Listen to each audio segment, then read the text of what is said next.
সম্মান দিয়েছে যা অন্য কোন মাখলুককে এই সম্মান দেন নাই। কথা ঠিক কিনা?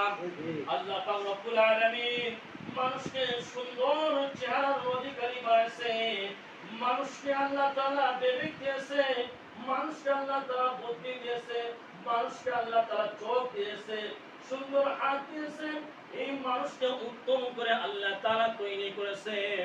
কিন্তু মানুষ হলো ফেরেশতাদের চেয়ে উত্তম।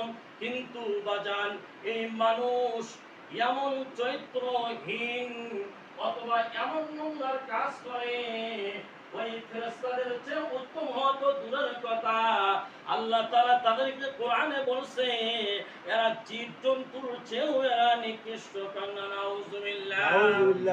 আল্লাহ পাক রব্বুল আলামিন বলেন ওয়ালাকাদ যারানা লিজাহান্নামা কাসীরাম মিনাল জিন্নি ওয়াল ইনস। আল্লাহ তাআলা বলেন আমি সৃষ্টি করেছি জাহান্নামের জন্য বহু মানুষ ও জিনকে। এই জাহান্নামে মানুষ আগে যাবে, এরপরে জিন জাতু যাবে। মুহতারাম হাজিরিন, আল্লাহ তাআলা বলেন আমি মানুষের জন্যই জাহান্নাম সৃষ্টি করেছি এবং তাদেরকে আমি কলব দিয়েছি লাহুম কুলুবুল লা ইয়াফকাহুনা বিহা।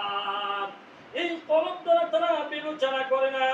ওয়ালাহুম আয়ুনুল লা ইবসিরুনা বিহা, আমি তাদেরকে চক্ষু দিয়েছি, এই চোখ দ্বারা তারা দেখে না।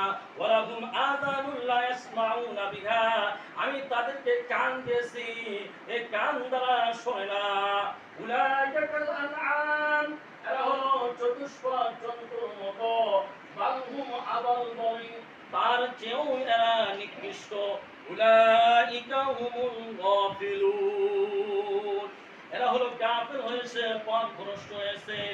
সম্মানিত হাজির।